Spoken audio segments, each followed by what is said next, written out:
Alright, good morning. Welcome back to our Elden Ring lore playthrough. We finished up with Rhea Lucaria and Renala, so now we need to get through a bunch of Liurnia. So we don't have a map for this whole western section and some of this like Norse part.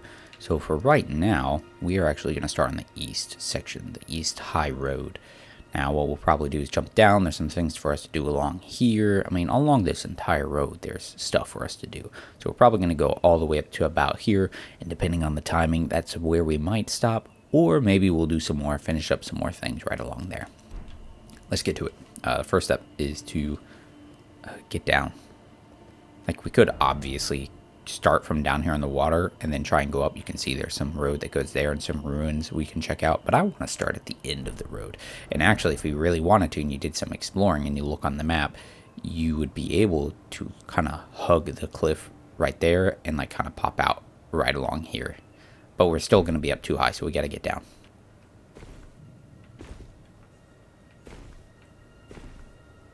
So from this side we can see, yeah, the road is still broken, but, you know, looking across this exactly where it should connect, you know, with the finger reader crone and everything like that.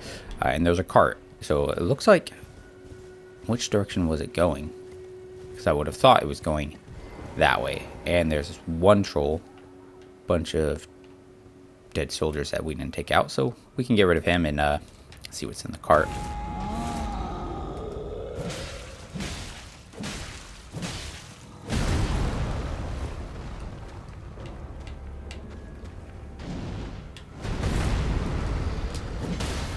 Look at that freaking face shot. Nice.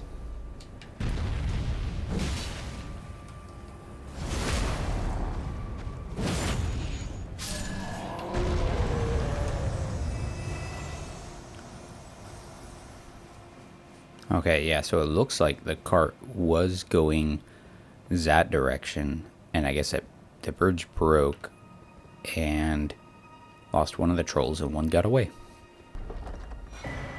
Tree spear.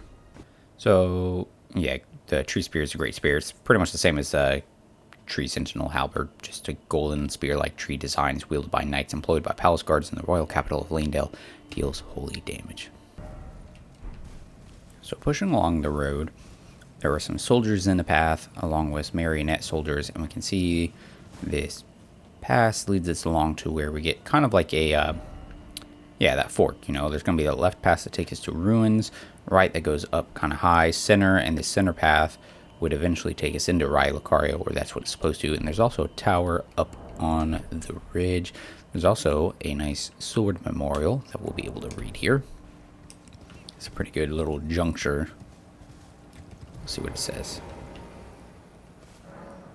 This marks Millennia's southward march, the blade of Miquella and her clean-wrought knights. Grant her wings never to be clipped. Okay, so this is where Millennia started marching south. Now, we know that Radon fought her and the Rot to a standstill. That's what Gideon told us, and the Rot is over in here.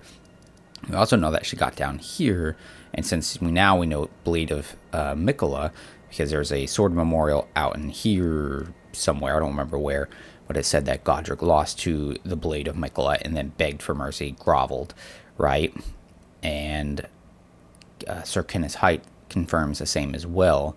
And so we know she marched along here. I don't know if she, like, did they allow her passage? I guess because they stayed out of it, right? They stayed out, and so she just came right on down with her clean-wrought knights, went through, wiped the floors Godric, let him live, continued east, and ended up like battling Radon.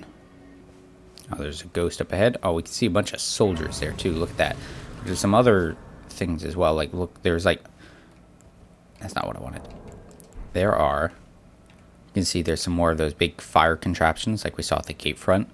This is like a site of lots of battles, and these soldiers are fighting what look to be like little spirits. They remind me of the a little bit of the guys down in Seafra Riverwell.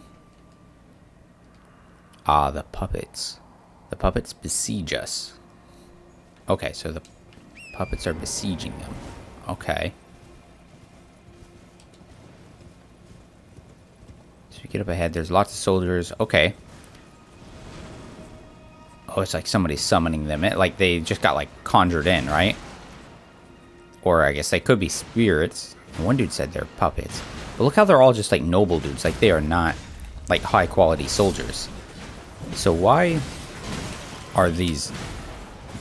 Well, you know, we do know a faction that the Academy Knights might be against. And that would be the Carrion royal family. Because they basically turned against them, right? Locked up Renala. So these nobles... You know, maybe that's who they're kind of with. So that means, like, was there something on the other side of this path? Or maybe these...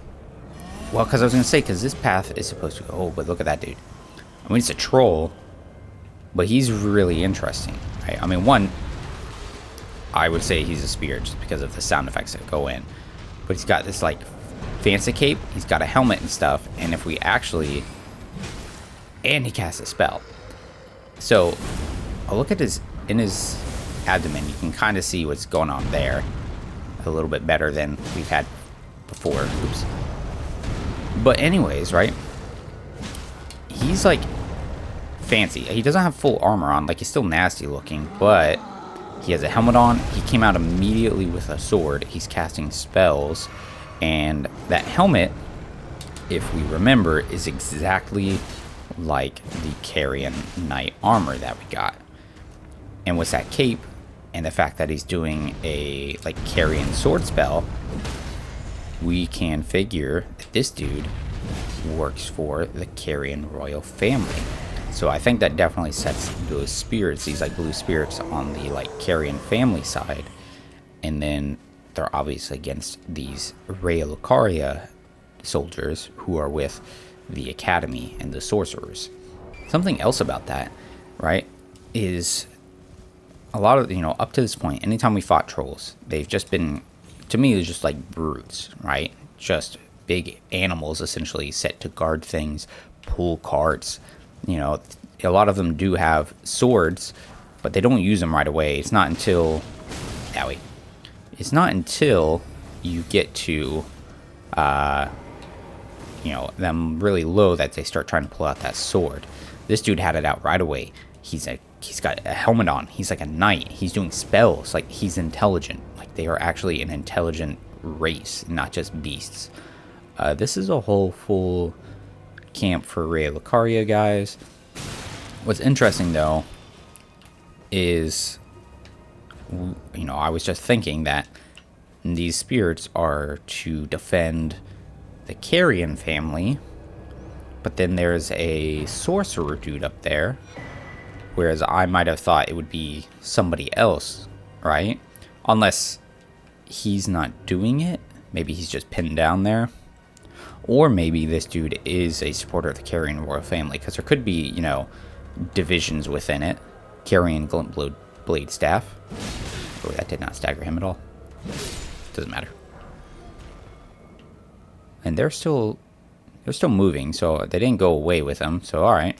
The Carrion Glintblade Staff, it's embedded with blue glintstone, one of the two types of Carrion Staff, gifted to enchanted knights that enhances glintblade sorceries. Alright, and we know the blue seems to be a little more significant for the Carrion family, given what the Lazuli helmet told us, because its glintstone is a lot more just like blue, hence the Lazuli name.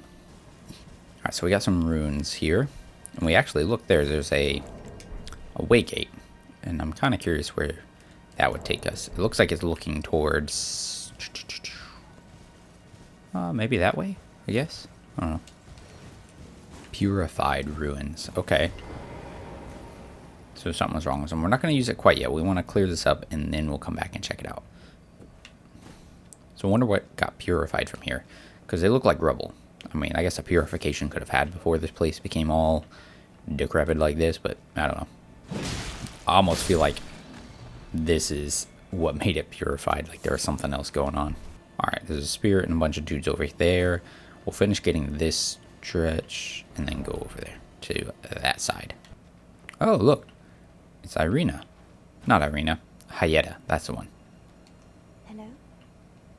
There's someone there. Would you donate any sugary grapes in your possession to me? I'm on a pilgrimage, and when I eat one of those grapes... Yeah, we don't have any more, so... Alright, so we found her there first. And now she went up here. So it's kind of like she's moving up north. Okay. She's lucky she hasn't gotten eaten by a giant lobster. Hi, ghost guy. Oh, look. See, this guy's like the one we found in, what's it called? In Stormvale Castle at the end, where we found a Shibiru grape. Come out, one and all, from the darkness underground, and let us offer unto the maiden our eyes. Okay. Right, and we know the Shibiru grapes are eyes. So they came out from underground. Wonder why they were underground. I mean, if they're crazy people, I mean, maybe they just live underground, right? Oh, I see bodies. Alright, that dude's body looked like these commoner dudes. So, and actually they have physics, which they're not just like a terrain model or something like that. Huh. I wonder if... Yeah, maybe that's how these runes got purified, is like these soldiers came along... Oh, what happened to my lock-on?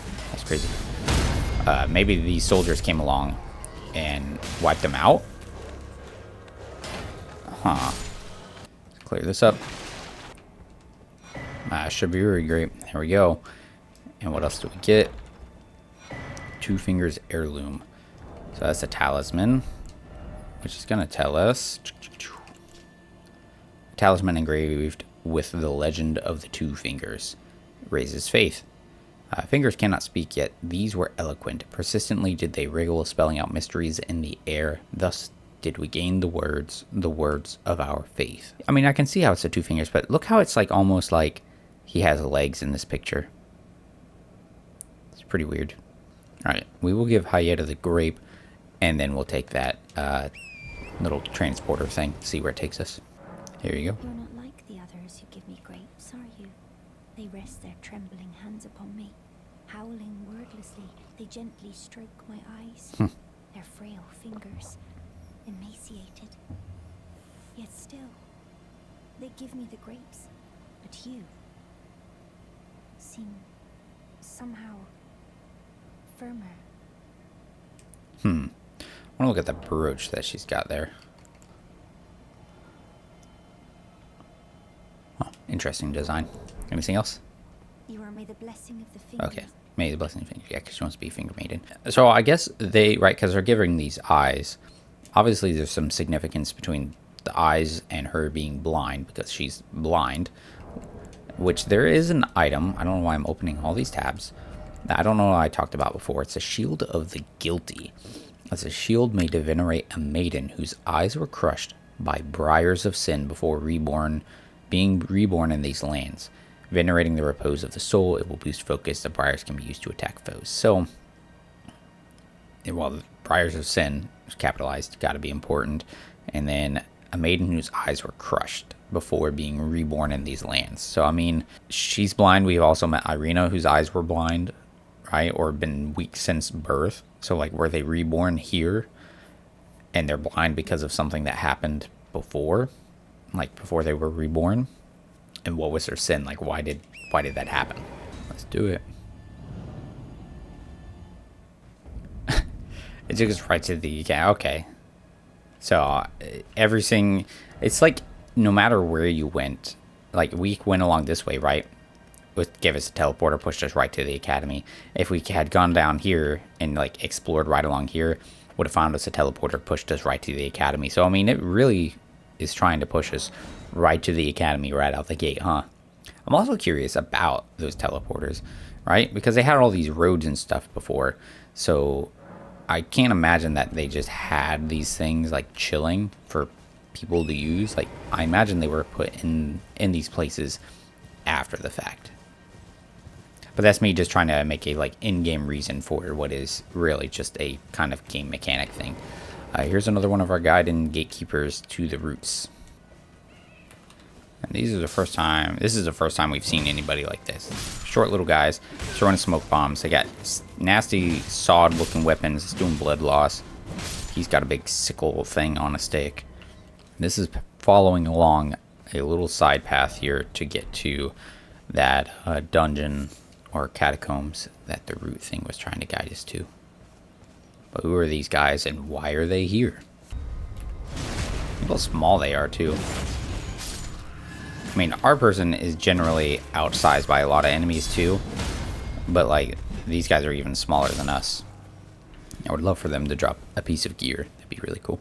Alright, so I did a little bit of some farming on those guys outside, and they are called Vulgar Militia. So, armor worn by lean, mean, filthy militiamen, freshly singed battlegrounds effusing with the stench of dead. Forbidden lands that will be excised from the memory of history. This is where the Vulgar Militia serve as untiring, unsung watchkeepers. I also got one of their weapons, and it is the Militia Saw. A weapon comprised of a saw blade attached to a long grip.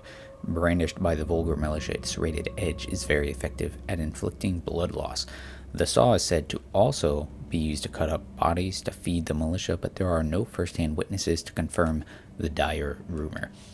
So they are militiamen, seemingly consigned to the like battlegrounds, forbidden lands, like outskirts type of thing, where they go and do things, and they're just lean and dirty, I guess, doing maybe dirty jobs that people don't want to do.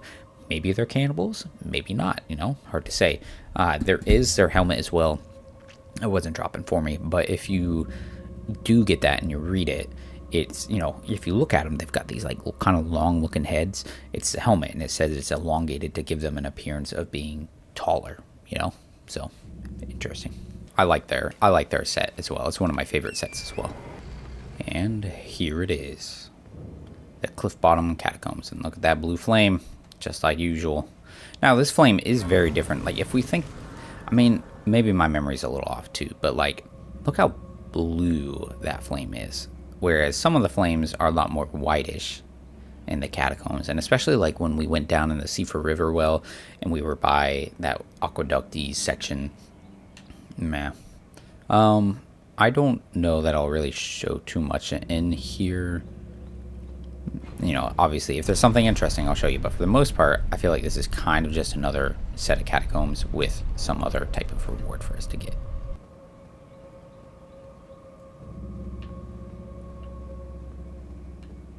So there is one thing interesting here. If we look straight ahead right there, and I don't controller drift right off the edge, that is an omen. So there's omen down in this set of catacombs, which is kind of neat, I guess.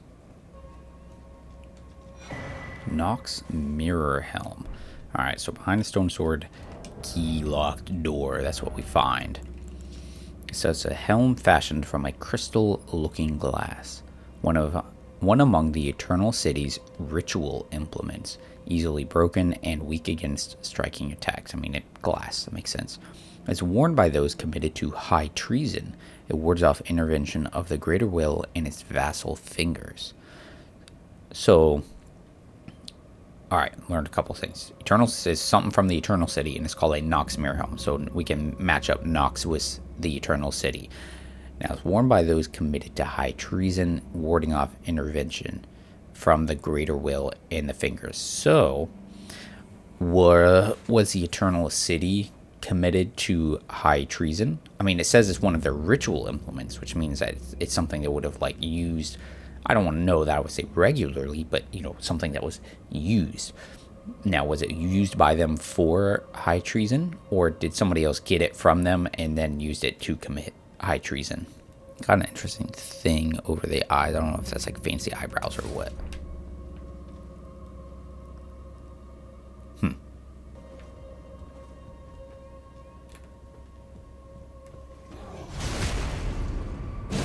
Wonder where this guy is looking at over here.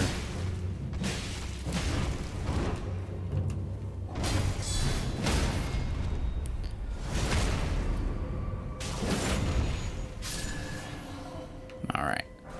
Page Ashes. Alright. Now, we fought a few of these guys before, actually. Let's see. Spirit of a page who traveled at the side of the noble he served. uses a piercing sword and crossbow to defend his master.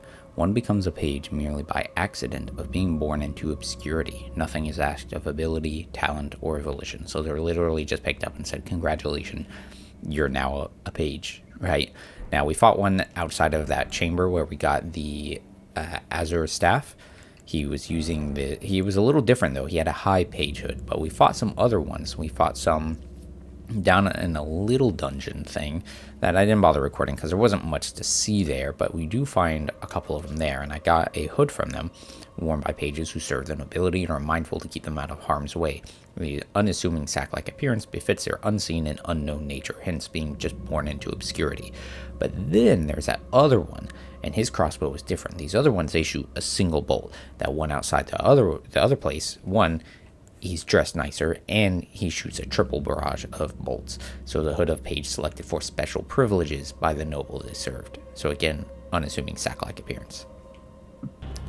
Now, a thought I had about these guys, Erdtree, Burial, or Watchdog, right? They do have 3 heads. For some reason, I forgot that they had that. That 3 head might be just a reference to the, like Cerberus, right? The 3-headed watchdog of the underworld. That could be why they have 3 heads, really. But notice how this guy, he has a staff thing, and he does magic. He's got a glintstone set into the top of it, and he's doing magic. That's different than the ones we found before, who just have the big sword and just do big smashes.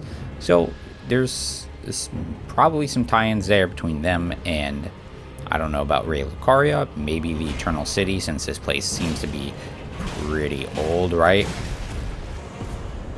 And we get Caden Sellsword Ashes. So, that one says this place had all the ashes.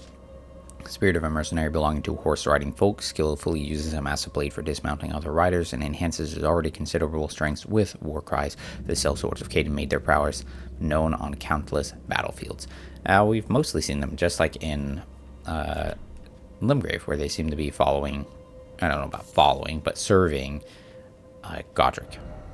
Alright, next we need to continue on this right path. We know this takes us down to that road there, which we didn't actually continue through the path, but we'll do that in a minute. We're going to follow this side, see where it ends there, and then maybe see what happens right up there.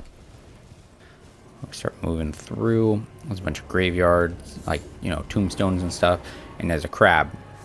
Now, remember how in Ray Lucaria, we noted that crab had a different appearance, and look at this one, same thing. Look how he's got that extra eye-looking thing. He's covered in just like almost like, it looks like hair to me. And even the little one, same thing. So these crabs definitely seem to take on, you know, I don't know what you would say, parts of their, oh, and look, that's Deathblight. That's really bad for us. Like, if that got us, that would be dead. And look how it's all that silvery kind of blue, which is a lot like the, the kind of like the Ghostland, that coloration in a way. Like, you know, we're gonna see what happens when that happens to us, right? Death blighted. And look how we sprout out like that.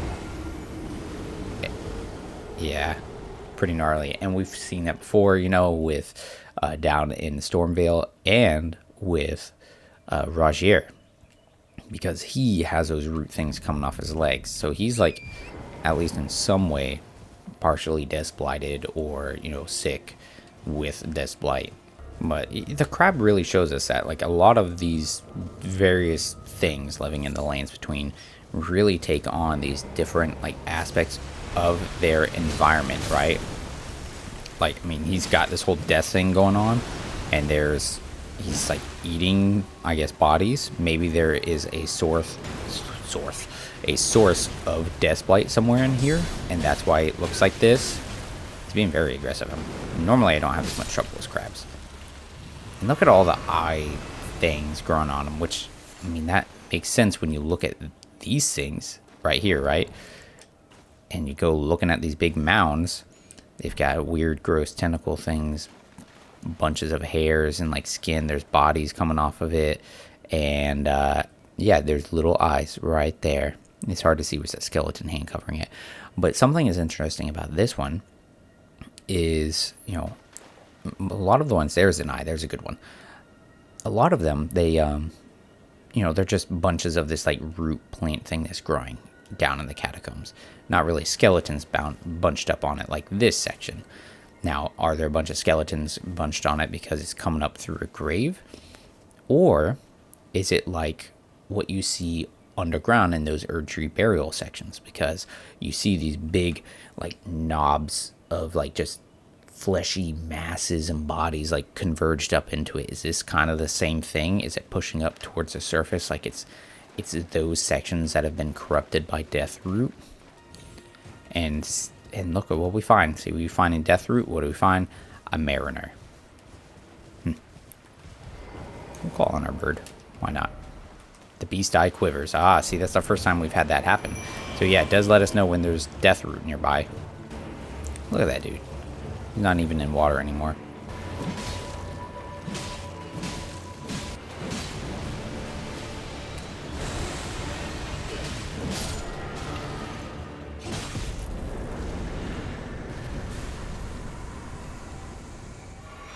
There's our Deathroot and skeletal bandit ashes.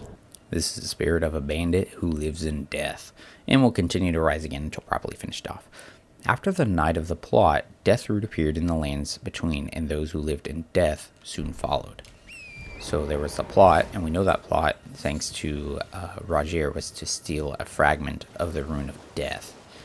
And that is when those who live in death started showing up. It's also what immediately preceded the Night of Black Knives, in which Godwyn the Golden was slain. And we know that from one of the other items that we started finding, see, from the Night of Black Knives, there was another item that said that, you know, the death started spreading through the roots of the Great Tree.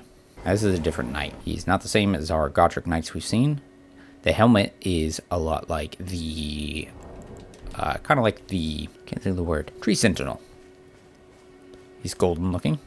On his cloak in the back is like a, I don't know if it's accurate to say it's a Golden Order insignia or an Erdtree one, because it's not like a tree. Cool golden shield. The lightning slash. All right.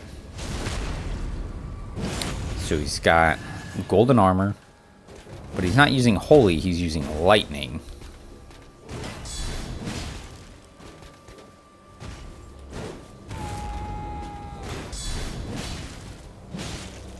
Ooh, there's a problem. Yep.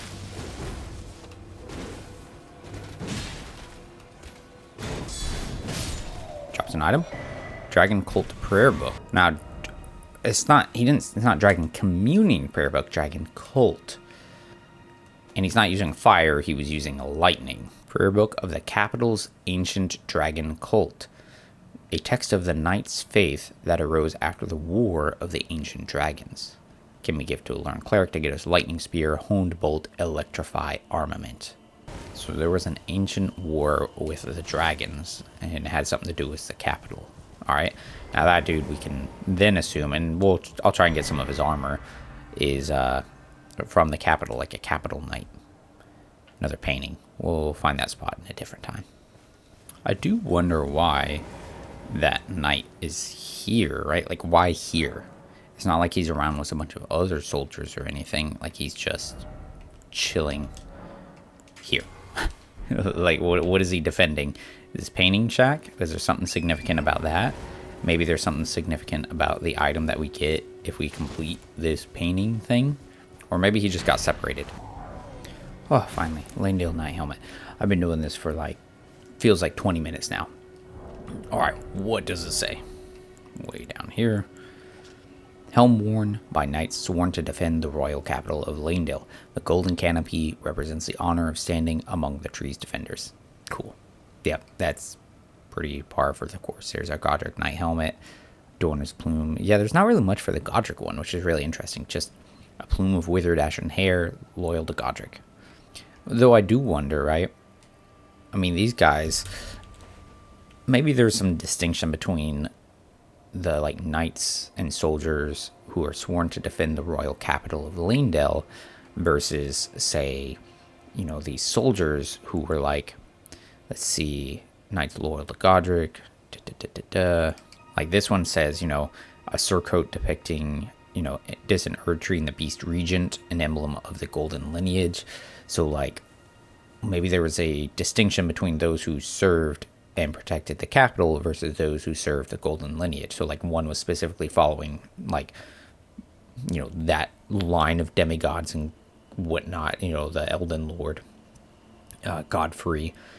And then you have like the soldiers of the capital who are, I don't want to call them police, but specifically for the city as opposed to like a regular standing army of sorts. Yeah, we're definitely getting close to the lake because, you know, it's all misty. There's a ghost. Okay. Stuff over there. What does the signs have to say?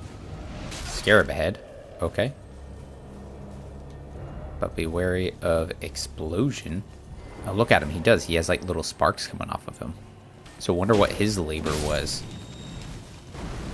Somber smithing stone. Okay. Other ghost, what you got to say? Ray Lucaria, hallowed hall dedicated to the study of magic. Why shut your doors to me? Am I barred from donning the crown of stone? Yeah, probably, dude. They didn't want to have anything to do with the shattering, and then, you know, they decided, you know, they probably decided you weren't worthy of donning it, because not a lot of people necessarily were. Oh, and there's a site of grace here. Okay. Gate Town Bridge. Yeah. I mean, that's the gate town there. So, I mean, the thing is, though, too, like, this bridge would have gone all the way along like this, up and curved through. And, I mean, this town, like, this section of road and bridge is lined up, like, elevation-wise, is lined up with the town. And all the rest of these are all sunken down, so they should have been raised up. So, like, we should have been, you know, following this bridge, and it would have been like an elevated city of sorts going through here. Like, this all would have been some big old township. And then on this western side, right, that's where we would have found some like temple quarter of the town. You know, maybe there would have been a path that went down there. Yeah, I mean, this could have been like, can you imagine seeing something like this in its like prime? It would be really cool. Oh, there's a rune bear. What is he guarding, I wonder?